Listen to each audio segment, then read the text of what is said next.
So our next chapter is inter-state relations, जिसमें हम बात करेंगे इंटर-स्टेट वाटर डिस्प्यूट्स की, ठीक है, इन डिटेल में। हमारा आर्टिकल 262 क्या कहता है? तो कहता है adjudication of inter-state water disputes. ये वाटर डिस्प्यूट को कौन सॉल्व करेगा, किसकी जुडिकेशन है, किसकी पावर है इसके रिगार्डिंग, इसके मैटर में डील करता है। तो कहता है पार्लियामेंट जो है मे बाय लॉ बना के प्रोवाइड कर सकती है for the adjudication of any dispute और complaint with respect to the use, distribution and control of waters of any interstate river and river valley. कहता है कि पार्लियामेंट लॉ बना के जो है ये पावर दे सकती है, power to solve any dispute या कंप्लेंट जो कि किससे रिगार्डिंग है, हमारी यूज, डिस्ट्रीब्यूशन या कंट्रोल ऑफ वाटर से, जो कि इंटरस्टेट रिवर्स जो बहती रहती है। ध्यान रखने वाली बात है, पार्लियामेंट के पास पावर है। तो 262 हमारा पार्लियामेंट के पास पावर देता है। ये कहता है जो पार्लियामेंट है may also provided neither the Supreme court, ये भी कह सकती है कि चाहे तो सुप्रीम कोर्ट, ना ही तो सुप्रीम कोर्ट और ना ही एनी अदर कोर्ट एक्साइज करेगा जुरिसडिक्शन, मतलब उसकी पावर नहीं होगी in respect of any such dispute और कंप्लेंट रिगार्डिंग किसके, कि ऐसी डिस्प्यूट के, कौन से dispute, that is inter state water dispute से रिगार्डिंग। पार्लियामेंट ने बेसिकली 2 लॉज बनाए हैं इसको यूज़ करते हुए। पहला है द रिवर बोर्ड्स एक्ट, ठीक है। दूसरा है the inter state water disputes act. जो रिवर बोर्ड्स एक्ट है ये कहता है कि आप इस्टेब्लिशमेंट कर सकते हैं रिवर बोर्ड्स की for the regulation and the development of inter state river and river valleys. तो हर एक रिवर पे एक बोर्ड बना दो, ठीक है, board like a group of members, ठीक है, जो क्या करेंगे, रेगुलेट करेंगे, डेवलपमेंट कराएंगे inter state river and river valleys की। जो रिवर बोर्ड है वो इस्टेब्लिश किया जाता है by the central government on the request, लेकिन किसकी रिक्वेस्ट पे होता है, स्टेट गवर्नमेंट जब कहती है कि हमें ज़रूरत है तो सेंट्रल गवर्नमेंट उसको क्या करती है, बनाती है, कंसर्न टू एडवाइज देम, ठीक है, जो कि एक तरीके से क्या करेगा, उनको एडवाइस देगा regarding the regulation and the development, ठीक है। तो बेसिकली ये हमारा क्या काम है, द रिवर बोर्ड एक्ट के तहत, ठीक है। Now the inter state water जो डिस्प्यूट एक्ट है ये क्या कहता है, ये कह रहा है ये एम्पावर करता है, पावर देता है सेंट्रल गवर्नमेंट को to set up an ad hoc tribunal, कि एक ट्रिब्यूनल भी लगाया जा सकता है, वो भी ad hoc, ad hoc means temporary tribunal for the adjudication of a dispute, जिसमें आप पावर दोगे रिगार्डिंग द डिस्प्यूट बिटवीन 2 और मोर स्टेट, 1 से 2 स्टेट के बीच में आप क्या करोगे, पावर दोगे in relation to the waters of an inter state river और रिवर वैली, ठीक है, in relation to the waters of an inter state river और रिवर वैली, मतलब जो भी झगड़ा है उसको सॉल्व कराने के लिए एक एडहॉक ट्रिब्यूनल लगाया जाता है। मोटा मोटा कहें तो रिवर बोर्ड एक्ट क्या कहता है कि अगर रिक्वेस्ट होगी सेंट्रल गवर्नमेंट की, सॉरी स्टेट गवर्नमेंट की, तो सेंट्रल गवर्नमेंट क्या लगा सकती है, एक रिवर बोर्ड लगा सकती है जो कि रेगुलेट एंड डेवलप करेगा इंटर स्टेट रिवर को। And inter state water dispute act के तहत सेंट्रल गवर्नमेंट को क्या पावर है कि वो एडहॉक ट्रिब्यूनल लगा देगी जिससे कि डिस्प्यूट को सॉल्व किया जाए, ठीक है, बेसिक है। यहाँ पे क्या है, इस चीज़ का भी ध्यान रखना, यहाँ पे जो है सेंट्रल गवर्नमेंट की रिक्वेस्ट की, स्टेट गवर्नमेंट की रिक्वेस्ट की ज़रूरत है, यहाँ पे ऐसा कोई रिक्वेस्ट की ज़रूरत नहीं है, खुद से भी सेंटर बना सकती है। तो this is regarding the adjudication of interstate water disputes.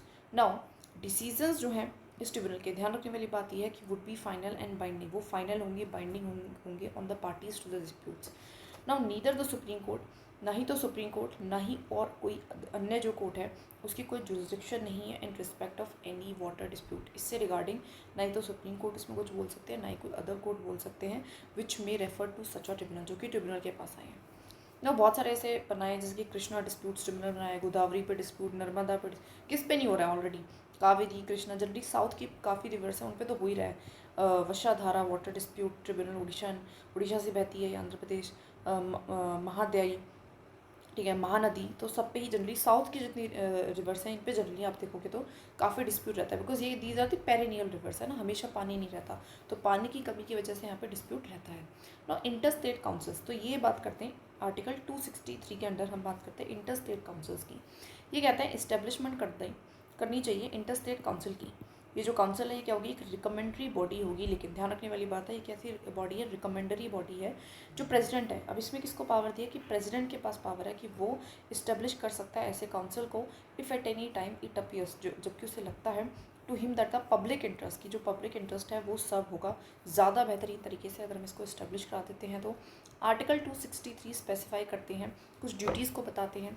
वो कहता है कि enquiring into and advising upon disputes which may arise between state. वो कहता है कि इंक्वायरी बिठाओ, ठीक है, मतलब कुछ ड्यूटीज़ बता रहे हैं इसका कि इंक्वायरी बिठाएगा, एडवाइस भी करेगा अगर कोई डिस्प्यूट होता है 2 स्टेट्स के बीच में किसी भी मैटर पे, इन्वेस्टिगेट कर सकता है, डिस्कस कर सकते हो आप सब्जेक्ट्स को, इन विच स्टेट और centre and the state have a common interest, जिसमें आपको कॉमन इंटरेस्ट है तो ऐसी चीज़ों को आप क्या कर सकते हो, डिस्कस कर सकते हो, इन्वेस्टिगेट कर सकते हो। ये रिकमेंडेशन देगा upon any such subject particularly for the better coordination of policy and action, की ज़्यादा तरीके से किस तरीके से कोऑर्डिनेशन बिठाया जाए, ठीक है, कोऑर्डिनेशन बिठाया जाए। प्रेसिडेंट हैज़ इस्टेब्लिश, वो कहते हैं कि प्रेसिडेंट ने इस्टेब्लिश करा है central council of health and family welfare को। प्रेसिडेंट ने क्या करा है, इस्टेब्लिश करा है, इसके चलते दो काउंसिल, दैट इज पहला है central council of health and family welfare, जहाँ पे हेल्थ एंड फैमिली से रिगार्डिंग डिस्कशन होती है अमंग द स्टेट्स, एंड दूसरा है फॉर द लोकल गवर्नमेंट, इसमें लोकल गवर्नमेंट से रिगार्डिंग क्या होती है, डिस्कशन, एडवाइस, इंक्वायरी, ये सब कुछ होती है। Now on recommendation of the Sarkaria commission, although Sarkaria जो कमीशन थी जो सेंटर स्टेट रिलेशन पे बनी थी, वेरी इंपॉर्टेंट, वो क्या कहती है, अच्छा उसके हाँ बेसिस पे जनता दल जो गवर्नमेंट है जिसको हेड कर रहे थे वीपी सिंह, उन्होंने इस्टेब्लिश कर दिया था इंटर स्टेट काउंसिल को 1990 में, ठीक है, तो इस्टेब्लिश हो चुकी है, that is in the 1990 on the recommendation of the Sarkaria commission, ठीक है। तो बेसिक चीज़ हमने देख लिया। नाउ अब इसमें होता कौन कौन है, देखिए इसमें पीएम एज अ चेयरमैन होता है, ठीक है, सीएम होते हैं सारी स्टेट्स के, chief ministers of union territories having legislative assembly, ऐसे सीएम भी होंगे जो हमारे यूटी से भी हो सकते हैं, administrator of UT not having legislative assemblies, administrator भी होते हैं जहाँ पे उनकी लेजिस्लेटिव असेंबली नहीं है जिन यूटीज़ में, गवर्नर्स ऑफ स्टेट अगर किसी पे प्रेसिडेंट रूल लगा हुआ है, एंड 6 सेंट्रल कैबिनेट मिनिस्टर्स इसमें होते हैं, ठीक है, इंक्लूडिंग द होम मिनिस्टर, और वैसे इनकी नॉमिनेशन पीएम करते हैं। फर्स्ट 5 जो मिनिस्टर्स हैं ऑफ कैबिनेट रैंक और minister of state nominated by the chairman of the council are permanent invitees, और कुछ परमानेंट इन्वाइटीज़ भी होते हैं। मोटा मोटा कहें तो पीएम है इसके चेयरमैन, ध्यान रखने वाली बात है, इंटर स्टेट काउंसिल के जो पीएम है चेयरमैन है वो पीएम है। सीएम देखो सिंपल सी बात है, स्टेट में से हर एक आदमी तो आएगा, तो एक आदमी स्टेट में से आएगा, यूटी में से आएगा, ठीक है, 6 जो हैं वो कैबिनेट मिनिस्टर्स हैं, काउंसिल ऑफ मिनिस्टर्स हैं, और कुछ एक्सपर्ट्स हैं, दैट इज इट, मोटा मोटा बोले तो दिस इज ओके। इसको 2 बार पॉज करके लिख लेना बेशक। तो आगे बात करते हैं 261 आर्टिकल का, ये क्या कहता है, public act records and judicial proceedings. वो कहता है अंडर द कॉन्स्टिट्यूशन, अगर आप कॉन्स्टिट्यूशन के अंदर देखोगे तो जुरिस्डिक्शन जो है of each state is confined to its own territory, जो जुरिस्डिक्शन है मतलब जो पावर है हर एक स्टेट की अपनी ही बाउंड्री तक है, अपनी टेरिटरी तक है। Hence it is possible that the acts and records of one state may not be recognise in another state. तो इसकी वजह से हो सकता है कि जो हमारे व्हाट वी कॉल जो एक्ट्स एंड रिकॉर्ड्स हैं एक स्टेट के, हो सकता है कि दूसरे में रिकॉग्नाइज ना हो। तो ऐसी डिफ़िकल्टी को हटाने के लिए हमारे कॉन्स्टिट्यूशन में एक कंटेन है, that is a full faith and credit का क्लॉज, जो कि क्या कहता है, ये कहता है full faith and credit are given throughout the territory of India to public acts, records and judicial proceedings of the centre and every state. वो कहता है कि फुल फेथ एंड क्रेडिट दिया जाएगा, मतलब कंप्लीटली उसको वैलिड माना जाएगा थ्रू आउट द टेरिटरी, पूरी इंडिया में जो भी पब्लिक एक्ट्स है, जो भी रिकॉर्ड्स है, या जो भी जुडिशियल प्रोसीडिंग्स है सेंटर एंड एवरी स्टेट की। मान लीजिए एग्जाम्पल, ये हमारे 2 स्टेट है, अब यहाँ पे कोई प्रोसीडिंग हो रही है, ठीक है, और जिसके खिलाफ वो प्रोसीडिंग हो रही है वो रहने वाला पर्सन यहाँ का है, तो क्रिमिनल रिकॉर्ड यहाँ से मंगाया गया, तो अगर यहाँ से मंगाया गया वो क्रिमिनल रिकॉर्ड यहाँ पे उसकी कोई वैल्यू ही नहीं रहेगी, तो कैसे चीज़ें हो पाएंगी ना, तो दिक्कत आएगी। तो इसके लिए हमारे कॉन्स्टिट्यूशन में क्या है, फुल फेथ एंड क्रेडिट का क्लॉज है, फुल फेथ एंड क्रेडिट दिया जाएगा, है ना, पूरी टेरिटरी ऑफ इंडिया, पूरे भारत में, चाहे स्टेट का हो चाहे सेंटर की, कोई भी जुडिशियल प्रोसीडिंग हो, कोई भी एक्ट हो, कोई रिकॉर्ड है पब्लिक का। ये जो एक्सप्रेशन है पब्लिक एक्ट, इसमें हमारे लेजिस्लेटिव एंड एग्जीक्यूटिव दोनों एक्ट आते हैं। The manner in which the conditions under such acts, किस तरीके से, मैनर किस तरीके से जो कंडीशंस अंडर विच ये एक्ट है, रिकॉर्ड्स है, proceedings are to be prove and their effect determined would be provided by the law of Parliament. अब किस तरीके से उनकी क्या लिमिट तक वैलिडिटी रहेगी, किन की नहीं रहेगी, इन सब के ऑफकोर्स अधिकार जो है वो पार्लियामेंट के पास है।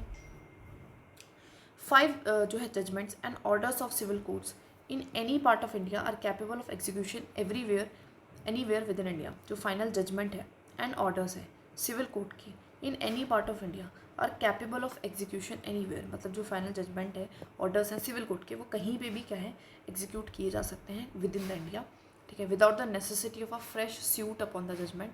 The rule applies only to the civil judgment and not to the criminal judgment. ध्यान रखने वाली बात है, सिर्फ और क्रिमिनल की नहीं सिविल की बात कर रहे हैं, ठीक है। तो क्या कहता है, सिंपल सी अगर मैं बात करूँ तो एक्ट्स रिकॉर्ड्स हैं जो है जुडिशियल प्रोसीडिंग्स होंगी सब अप्लाई, लेकिन सिविल वाली होनी, ठीक है, क्रिमिनल वाली नहीं होगी। एवरी स्टेट पूरी टेरिटरी ऑफ इंडिया में, और इसके रिगार्डिंग लॉ बना सकता है पार्लियामेंट, मोटा मोटा ये कह रहा है।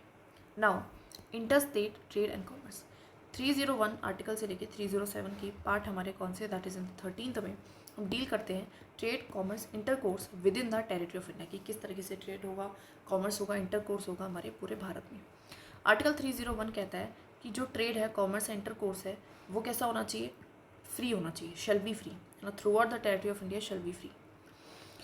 अब इसमें कुछ क्लॉजेज हैं, तो उसमें कहता है कि पार्लियामेंट चाहे तो इम्पोज कर सकता है restrictions on the freedom of trade, लेकिन पार्लियामेंट चाहे तो इस पर रिस्ट्रिक्शंस लगा सकता है।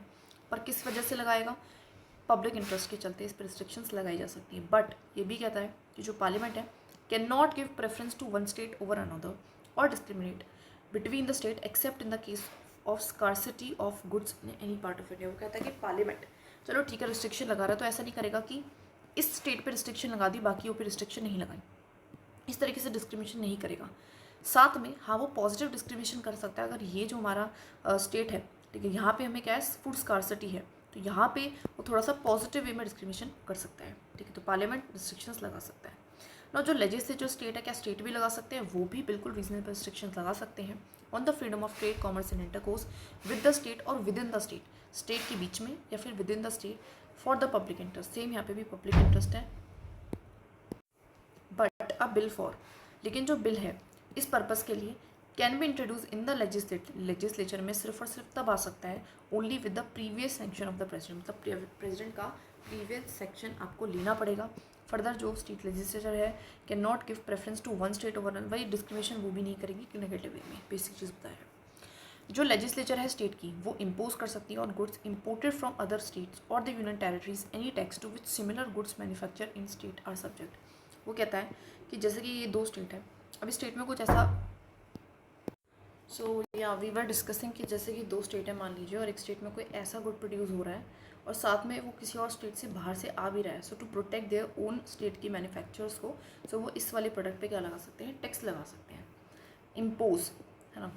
ना the Parliament can appoint, Parliament चाहे तो इसके लिए अपॉइंट कर सकता है कोई अप्रोप्रिएट अथॉरिटी, मतलब एक अथॉरिटी बना सकता है जो कि कैरी आउट करेगी किस पर्पज़ को, of the above provisions, that means freedom of trade, commerce, intercourse को मेंटेन करना, रिस्ट्रिक्शंस को चेक ऑन करना। The Parliament can also confer not act authority the necessary powers and duties भी दे सकती है पार्लियामेंट चाहे तो इसके रिगार्डिंग, बट वेल आज तक कोई भी ऐसी अपॉइंट नहीं हुई है।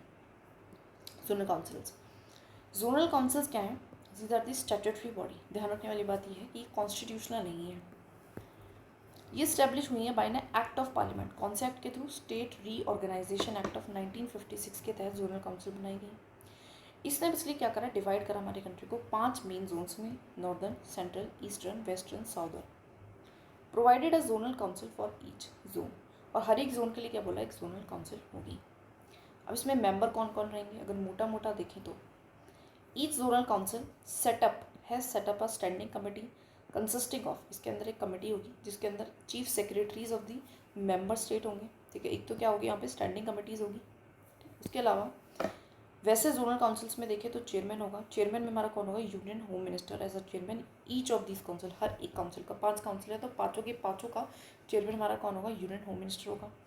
वाइस चेयरमैन जो चीफ मिनिस्टर हैं हमारे स्टेट्स के, इंक्लूडेड इन ईच जोन, जो भी जोन में जितने भी स्टेट आते हैं तो उसके जो सीएम हैं वो एक्ट करेंगे as a vice chairman of the zonal council for that zone by rotation के through.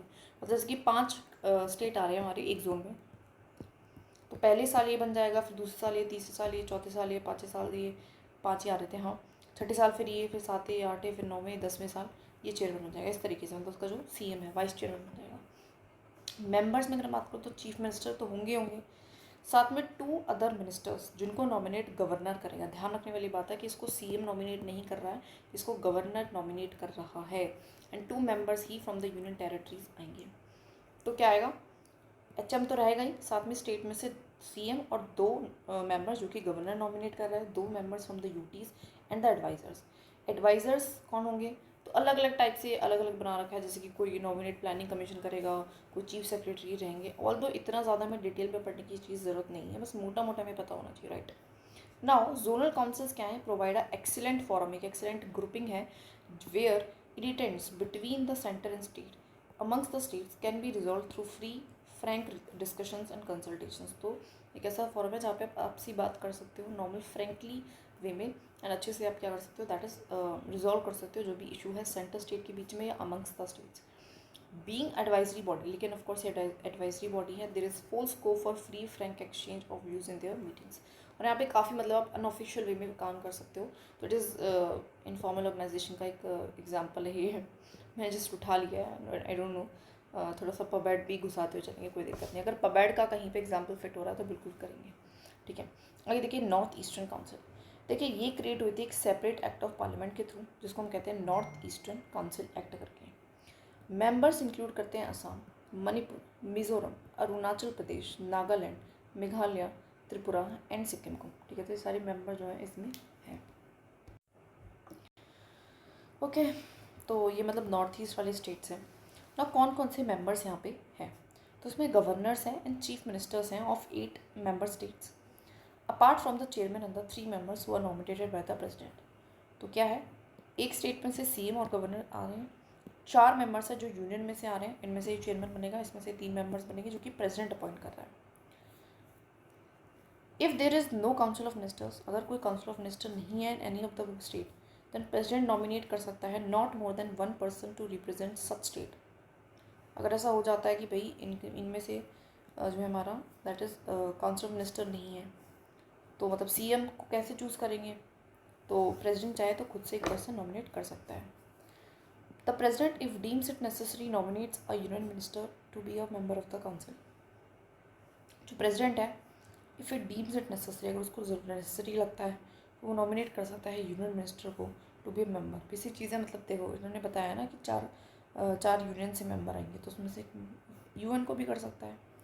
The president shall nominate the chairman of the council, president ही नॉमिनेट करेगा काउंसिल को, जैसे कि मैंने बताया।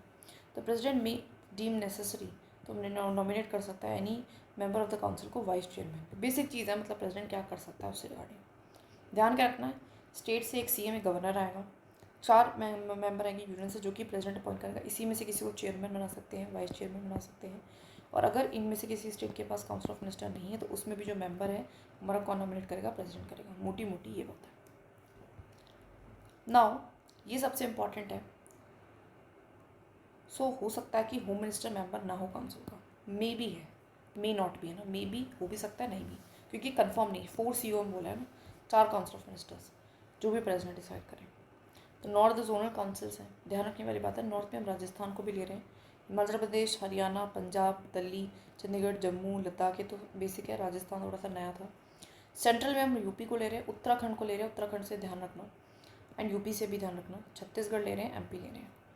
ईस्टर्न में आपका बिहार है, झारखंड है, वेस्ट बंगाल, कोलकाता है। वेस्टर्न में गुजरात, महाराष्ट्र, गोवा, दादर, नागर हवेली, दमन, दीव है। साउथ में आपकी मोस्टली जो स्टेट्स हैं, आंध्रा के, तेलंगाना के, कर्नाटक के, तमिलनाडु, ये सारे, पुडुचेरी वगैरह हैं। बेसिक है, हो सकता है इनमें से पूछ लें, तो थोड़ा बहुत एटलीस्ट हमें आइडिया होना चाहिए, right. So we have done our inter state. देखिए for a prelims of course important है, फॉर अ मेंस लाइक कभी भी सेंटर स्टेट पे रिलेशन या कि फेडरलिज्म से रिगार्डिंग आए कि कौन कौन सी ऑप्शंस भी है अवेलेबल, तो उसमें लिख सकते हैं inter state we have, inter state council है ना, इंटर स्टेट वाटर डिस्प्यूट को कैसे रिजॉल्व कराना है, साथ में जोनल काउंसिल्स हैं। तो इस तरीके से we can write it down. We have NITI Aayog for the cooperation federalism, तो सोल्यूशंस में वी कैन राइट, तो यहाँ से आपको सोल्यूशंस मिल सकते हैं अच्छे खासे फॉर फेडरलिज्म। कनेक्ट करते चलेंगे, मीन्स के लिए वो इंपॉर्टेंट है, प्री के लिए तो पूरा इंपॉर्टेंट ही था, ज़्यादा फोकस मेंबर्स वगैरह पे करना था, आर्टिकल्स पे, प्रेसिडेंट, पार्लियामेंट, किसके पास पावर है उस चीज़ पे, that is it. So we have done. बार बार वीडियो देखनी है एंड बी कंसिस्टेंट।